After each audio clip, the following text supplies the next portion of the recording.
Hello అండి, అందరికీ నమస్తే. ఈరోజు వీడియోలో నేను ఆలు మేతి మసాలా కర్రీని అయితే ప్రిపేర్ చేస్తున్నాను. ఫస్ట్ అయితే దీనికోసం 3 మేతికూర కట్టలు అయితే తీసుకొని చిన్నగా కట్ చేసుకొని శుభ్రంగా అయితే కడిగి పెట్టాను. అలాగే ఒకటి పెద్ద ఆలుగడ్డను అయితే ఇలాగ చిన్న చిన్న పీసెస్గా అయితే కట్ చేసి పెట్టుకున్నాను.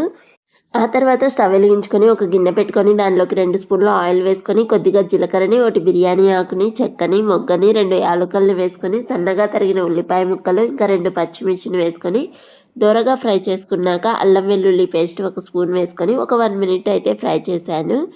ఆ తర్వాత ఒకటి టొమాటో ప్యూరీని కూడా అయితే యాడ్ చేసుకునేసి మరో 2-3 మినిట్స్ అయితే ఫ్రై చేశాను. ఇంకా ఆ తర్వాత దీనిలోకి మనం కట్ చేసి పెట్టుకున్నటువంటి పొటాటో పీసెస్ని అయితే యాడ్ చేసుకొని మంటను మీడియం ఫ్లేమ్లో పెట్టుకొని మధ్య మధ్యలో మిక్స్ చేసుకుంటూ మూత పెట్టి ఇవి సాఫ్ట్గా అయ్యేంత వరకు అయితే ఉడికించాను. ఇంకా ఆ తర్వాత దీనిలోకి కొద్దిగా పసుపుని, రుచికి తగ్గట్టుగా కారంని, ఉప్పుని యాడ్ చేసుకొని కొద్దిగా ధనియాల పొడిని, ఇంకా గరం మసాలాని యాడ్ చేసి ఒకసారి బాగా మిక్స్ చేసుకొని మరో 1 మినిట్ అయితే ఫ్రై చేసుకున్నాక దీనిలోకి మనం కట్ చేసి పెట్టుకున్న మేతి కూరని అయితే యాడ్ చేస్తున్నాను.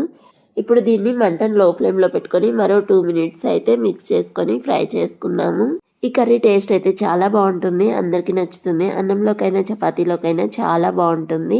ఇలా ఉడికించుకున్న తర్వాత దీనిలోకి అయితే నేను కొద్దిగా పాల మీగడని మిక్సీ జార్లోకి తీసుకొని బాగా మిక్స్ చేసుకొని ఆ తర్వాత కర్రీలోకి యాడ్ చేశాను. అలాగే ఒక గ్లాస్ వాటర్ని కూడా యాడ్ చేసుకొని మంటను మీడియం ఫ్లేమ్లో పెట్టుకొని ఒక 4-5 నిమిషాలు అయితే ఉడికించుకుందాము. కర్రీ నుండి ఆయిల్ కూడా సెపరేట్ అయిపోతుంది. టేస్ట్ అయితే చాలా బాగుంటుంది. మన కర్రీ అయితే రెడీ అయిపోయింది.